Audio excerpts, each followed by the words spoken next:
Welcome to the Business with Beers podcast. This is the place where we help entrepreneurs expand their business, build their wealth, and generate passive income. I'm your host, Brian Beers, an entrepreneur who's on a mission to inspire growth from everyone around me. Remember that you need to take the actions others won't, and you can live the life that others don't. Please be sure to check out my weekly newsletter that now drops every Thursday. It includes one quote, one tweet, one podcast recommendation, plus some business and investing insight from me. It's short and it's sweet. My goal is to provide you with just a couple gold nuggets to help inspire your growth.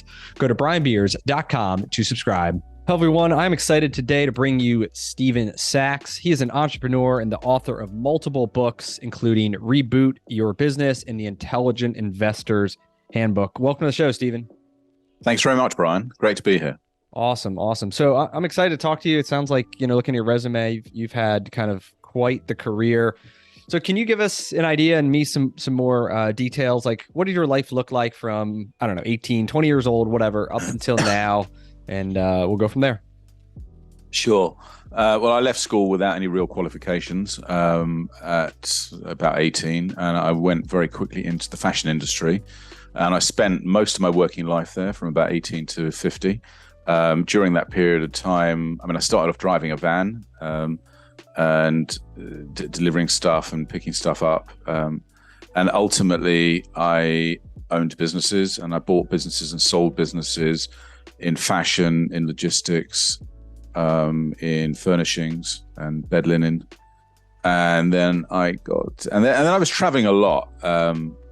I was traveling around the world because we used to make stuff in the Far East, in India, South Asia, and we had markets all over the world, including the United States, all over Europe, and the Far East. So I was on kind of first name terms with some of the guys on customs at Heathrow Airport here in London, and then it just got a bit too much, a bit of a grind. I think that.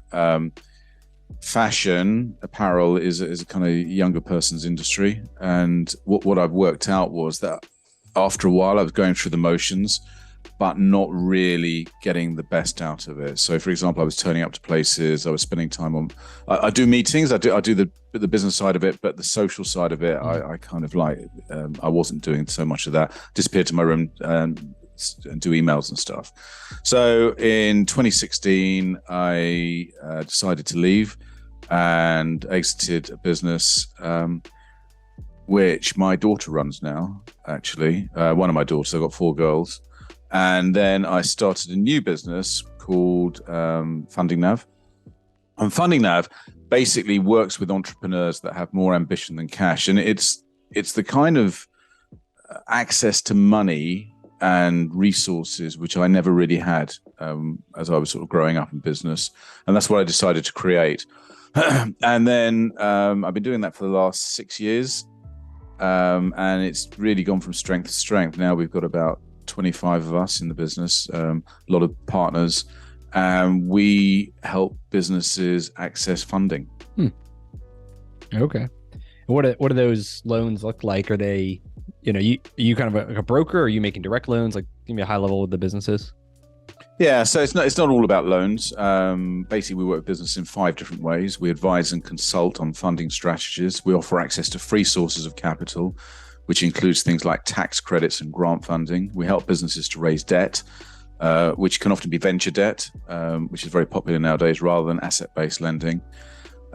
We help businesses to sell equity, so sell shares in order to grow that. It could be to angel investors, high net worth, venture capitalists, could be crowdfunding. And also we're heavily involved in mergers and acquisitions. So yeah, it's all of those things. I am also an investor. Sometimes we will extend loans ourselves, but to be honest with you, the majority of the deals we do are kind of like matchmaking. So a lot of it is advisory and broking. Okay. Yeah. That's probably more scalable too, because you can, you're leveraging other people's capital and just kind of, like you said, helping kind of everybody meet and, and that's right, Brian. That's awesome.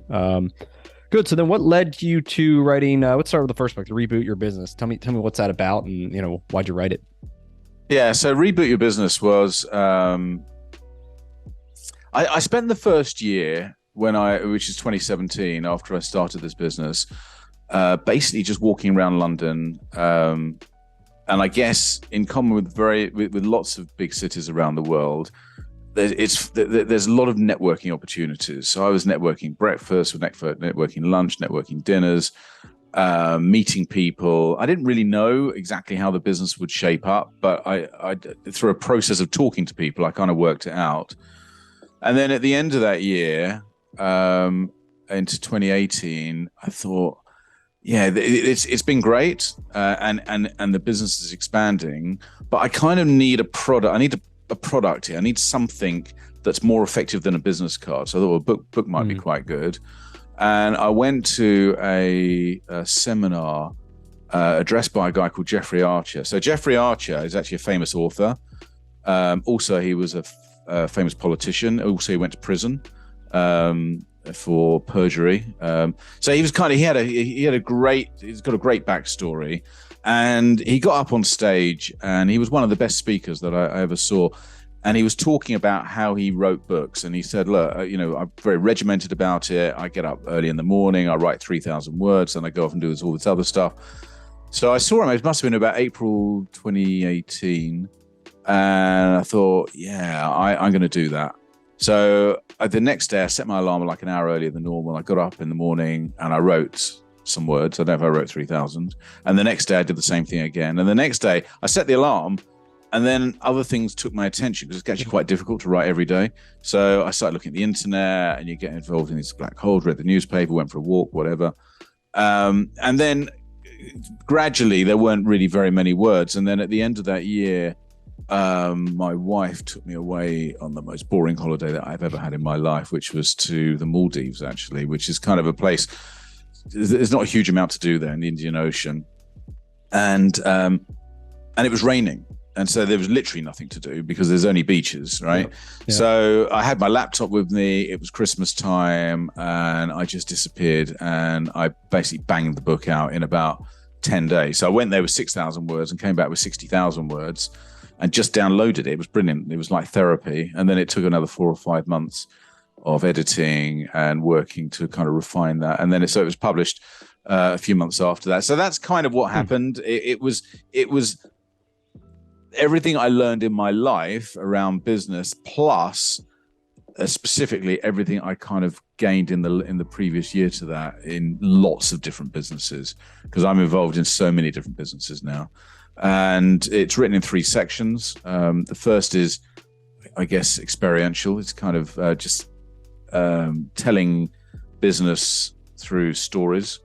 The second bit is more specifically where the money is, specifically things like grant funding.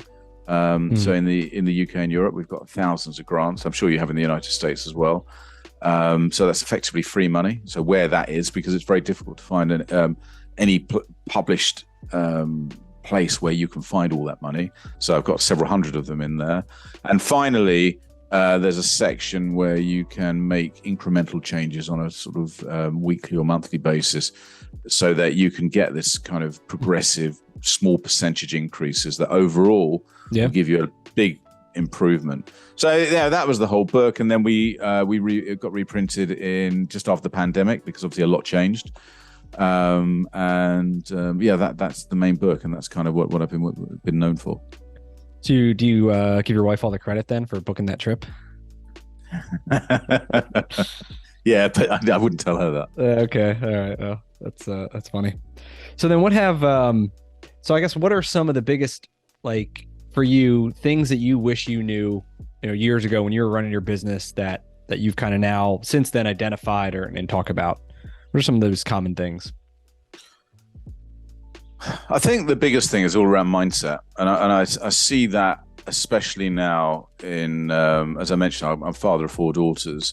And the girls are, and their peers, they seem to be really impacted by anxiety.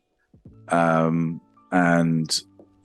think often you imagine people should be having the time of their lives, and in reality, it may appear on social media they're having the time of their lives, but often that's not really the case. Things are not that great. And I think, honestly, that if I could go back and have my time again, I would care less about shit, just get on with it. and live more in the moment. And I think that, listen, I'm still young enough to actually do that, and I'm starting to do it a lot more now. But honestly, I'm so much more relaxed and happier now than I ever used to be. And I think that's the biggest thing. Yeah. Yeah, I've been listening to, the subtle art of not giving a F recently, and that's what it's all about. It's like you only have so much mental energy, and you waste it on this bullshit stuff instead of just not caring and don't respond to people's things. Don't get sucked into some of these black holes of negativity, and focus on what matters. That's right. That's huge. Yeah. Anything else? So having a good mindset, kind of a cleaner, caring about less things. I mean, strategically. Yeah, I think strategically maybe focus more. I think that maybe I was too all over the place.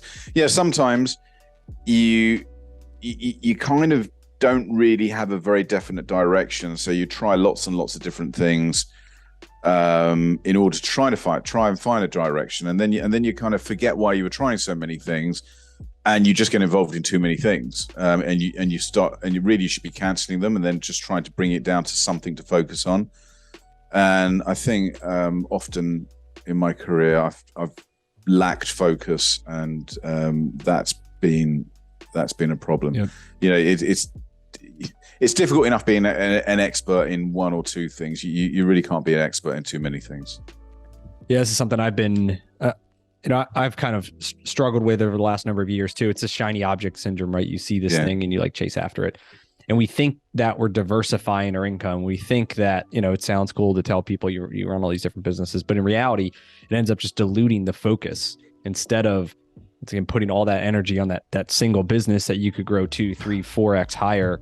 If instead of a bunch of, average, mediocre, businesses. And that's the thing, isn't it? It's very popular nowadays to talk about side hustle, but the tail can wag the dog, and you in the end you do end up getting misdirected sometimes through the side hustle. Then you have 2, 3, 4, 5 side hustles going on, and it's just too much.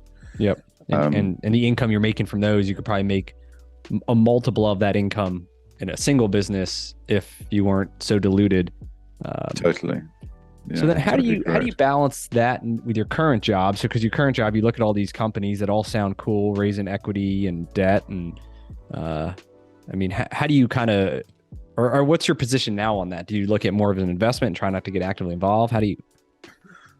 Yeah, I mean, I got to say that I started this, I think, because I was in this kind of rat race of this sort of mouse wheel of and specifically 2 big issues I had. One was stock inventory, and the other, which hangs around your neck like a millstone sometimes, and then the other is staff, people, and ditto. Whilst that can be a great asset, it's also can be quite tiring. And I kind of wanted to rid myself of those things, and now I've done that, and I've got a team, but they're largely based overseas. So I've got a big team in South Africa. I've got a team in the Philippines. So the operational gearing in the business is significantly less than what it was, and that just gives you kind of just fresh air and the ability to kind of think better. So if you don't mind me asking, this is kind of interesting. I mean, we have a number of remote employees in the Philippines as well who do a lot for us. So yeah, can you walk me through what's that structure look like? So it's you and some partners there in the UK. Yes. And you're kind of the founders, the leaders, and then what does the remote side of it look like? So I've got a kind of VEA, virtual executive assistant. Yep. Somebody I met in Cape Town when I was there on another holiday, actually. The better one? About 3, phenomenal. If you go, South Africa's great. Cape Town especially is an amazing place to visit. And she came down from Joburg to meet me, and we've got on like a house on fire. So she's kind of really super supportive. We talk like most days. For us in Europe, South Africa's great because the time zone is within 1 or 2 hours, similar to ours, and English first language.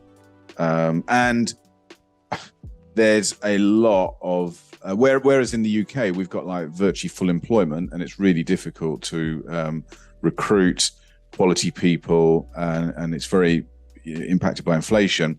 In South Africa, they've still got the opposite issue, and specifically driven by, I guess, underutilization, positive discrimination, which means that it's quite difficult for some people to get employed at all. Even if they're graduates and really, really bright, they just don't get the job because their face literally doesn't fit. So, finding work for those people, virtually is really rewarding. And now I've got about 6-7 people there working for us, and we're looking really to expand that team. So it's considerably more expensive than the Philippines, but the skill set and what we do there is entirely different. Okay. Yep. Are they more like the account manager level kind of interface with the businesses? Yes. Yeah. They actually speak. Yes. Okay. Yeah, it's more exactly the kind of the back end helping make the wheels go. Yes, that's right, Brian. Okay. Interesting. So back to your book. So the last one, incremental change, that one's interesting to me. That's one in our business. I operate a chain of automotive repair shops is my primary business. We have 29 locations and growing. And as the company gets bigger, every single percentage point adds up to a lot of money, on the big scheme of it.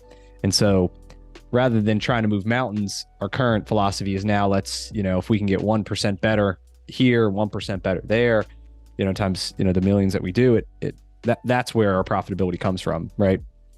And so, talk to me about how you go about, over the years, how have you implemented this incremental change throughout your businesses? Well, yeah, you're 100% right. I mean, if literally you add 1% your revenue, 1% your margin, reduce your cost by 1%, take 1% off your inventory. I mean, literally just 1% of everything. And you can do that in the course of a year, and you've got a business of a reasonable size. When that drops to the bottom line, it's phenomenal, really amazing. Yeah. Yep. And you just keep pushing that all the time. And now, of course, I mean, depending whether you're a glass half full kind of guy or a glass half empty kind of guy, you might view the current turmoil in the world as a major issue, or you may view it as a major advantage. I mean, for example, here in the UK, I heard earlier that McDonald's have just increased the price of their cheeseburger from 99 pence to £1.19 after 14 years. That product remained the same price for 14 years, and suddenly gone up 20%. So, McDonald's have obviously spotted an opportunity to push the envelope there. And I think that all of us need to look at ways that we can, try and build more profitability in our business. McDonald's are good guys to follow, I think. Yep. Yeah, in our business, we look at labor rates and what we charge. And a lot of times guys are, in our business, other, owners, they want to make these small changes, like our labor rate. We were about 140 an hour. We just raised it to 150. I think we're now at 160. But like on average, we sell a little over an hour, per customer or whatever. And so, we're talking a $10 to $15 incremental change to a customer to get the cars fixed. Over the long run, like it's not that much. It's not like we're doubling the price, right? But some people have this mindset that like, oh, it's like a glass ceiling that they can't cover. Yeah. So Brian, so you fix automobiles, right? Mm-hmm. Yeah. Yeah. So not me personally, but I understand that. Yeah. So yeah. So we just started working with a guy that fixes gas boilers, and he's got 3 elements to his business. The first is he fixes gas boilers. The second is he does annual maintenance of gas boilers, and the third, and by far and away the best part of his business, is he's starting selling service contracts so that people pay a monthly subscription. And it's like insurance. Should the boiler fail or something go wrong, they'll come around and fix it without any additional charge. And he said in the first year he sold 10 of these, and he was absolutely he was very worried that these customers would be very, very unprofitable, that they would, they'd be calling him every, the whole time, and he'd be losing a load of money. In reality, he had 10 people paying £20 a month each. He didn't get, nobody called him once. He just collected all the money. Now it's evident that the way he's going to grow his business is selling more maintenance contracts on a subscription. And of course, that isn't just more profitable. The value that builds in his business in terms of exit and in terms of for him personally, once you've got a subscription customer, then you don't need to keep reselling them, right? That just builds. So for you, maybe selling contracts for people to get their cars fixed. Yeah, that's something over a period is maybe the way to go. We've that idea has crossed our minds. It's thinking of how you execute it. How do we, how do people not take advantage of it, right? Especially when it's a monthly subscription, they need a bunch of work and they pay 1 month, but then I don't know. We'd have to think through that, and it's probably a large numbers game where a couple you might get screwed on, but you sell tens of thousands of these and you do all right. And we have a big customer base. We got 100,000 cars a year, whatever we fix. Like, it's a lot. So the opportunity could be there if someone could figure it out. I would suspect the multiple on your business currently might be, 2 or 3 times profit, but the multiple, if it was a subscription-based business, could be 10 times. I mean, it would be, if you ever came to realize the value in your business, you're selling an entirely different animal then, really entirely different. Interesting.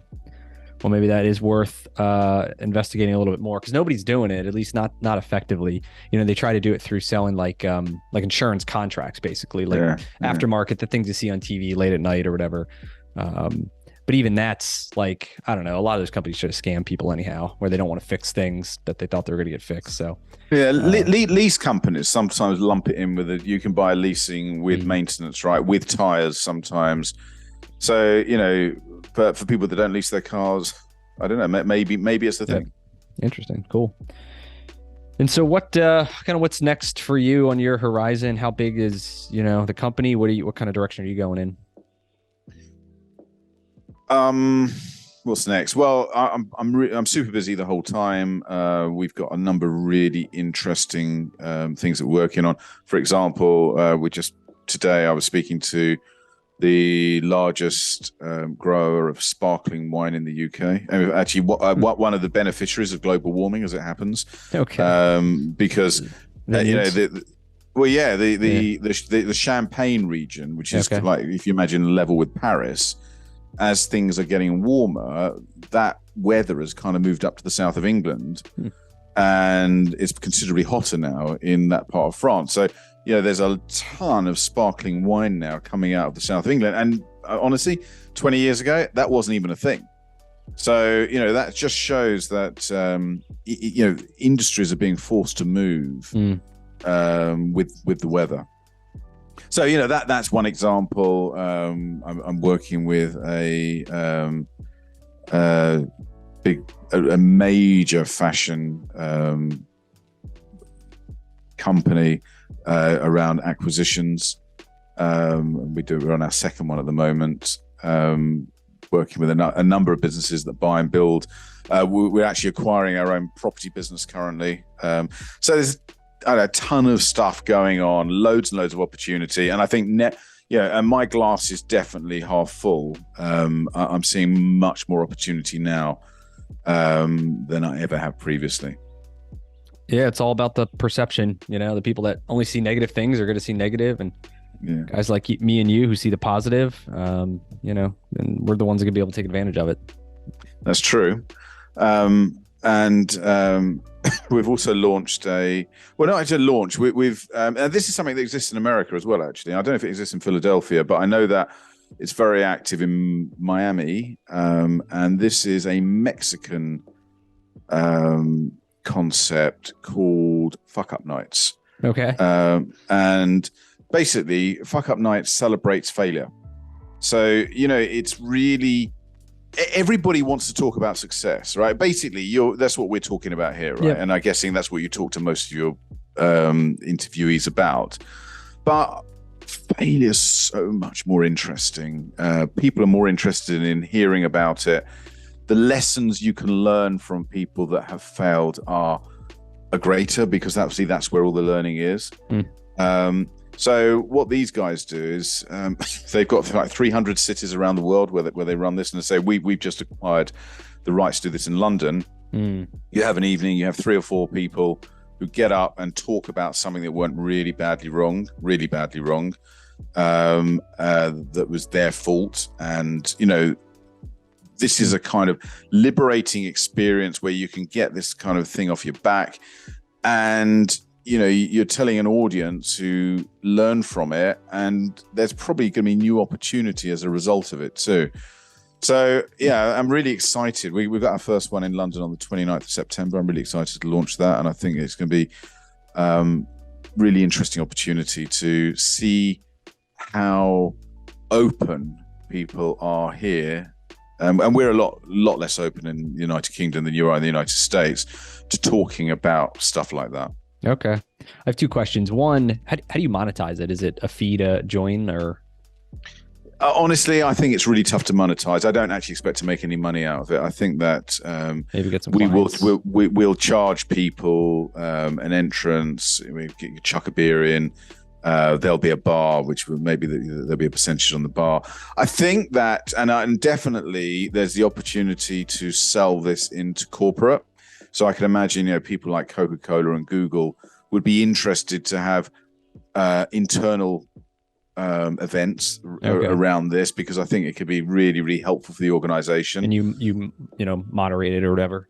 Yeah, so you go in and moderate it and talk about it, and help people to accept that. Who is it? Zuckerberg says, you know, go fast and break stuff, right? Yep. So I think that, you know, I think Facebook would kind of celebrate that, you know, the idea that you should go in and don't be afraid to make mistakes. Look, don't make it a second time, but talk about the way you did it the first time. Maybe less people will make that mistake the second time, and let's celebrate that and just move on. And I just think that's such a healthy thing.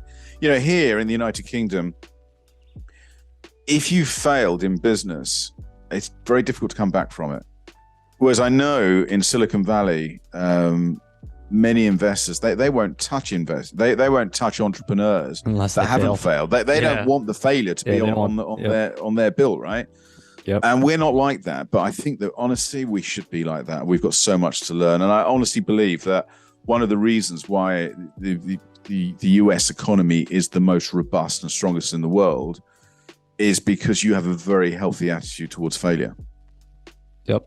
Yeah, that's a great view. So what is one of your biggest failures then? That was my second question. I was begging that, wasn't I? Yeah. My biggest failures are, well, I've had businesses that have gone bust.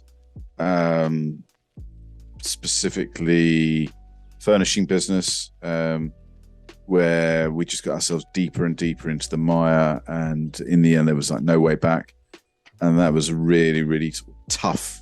Because you're buying all this inventory, taking up this debt, and the inventory's not selling like you thought it would. Is that the yeah. Specifically, I'll tell you what happened actually was Brexit. I mean, you're familiar with Brexit though, right? Brexit. Oh yeah. Yep. Yeah. So Brexit, there were 2 impacts of Brexit. This in 2016. One was that the cost of products went through the roof because we were buying stuff in US dollars and we were selling in pounds sterling. And the value of, rather like now, actually, the dollar was very strong relative to the pound. Now, of course, it's the dollar's strong because there's a lot of uncertainty in the world, and therefore people feel very safe with American dollars. Then it was just because I think we made a huge error, and our pound was very weak, and people were nervous. So our cost of, we were selling stuff directly to consumers often. The cost of customer acquisition went through the roof. So whereas previously we were able to buy advertising and monetize customers on the first sale to actually that was profitable, suddenly it became very unprofitable. We needed more cash, and in that particular market, it just wasn't forthcoming. So that was a huge error. So what did you learn from that? Well, what I learned was maybe get out of stock, lose the staff, start Funding Nav. That's what I learned from it. And that's what I did. There you go. And that's, you're much happier now, right? More relaxed. You don't give a shit about as many things. So. Basically, yeah. There you go. That's good. Any books besides your own that have been impactful you've read recently or over the last year or so that you find yourself recommending to people? Yeah. Never Split the Difference by Chris Voss, one of my favorites. I love that. It's a good one. 4,000 Weeks. Okay. What's that about? So that's basically, it's the opposite of time management. So 4,000 weeks is basically your life expectation. That's kind of what you've got on the earth here, which doesn't sound like a huge amount, right?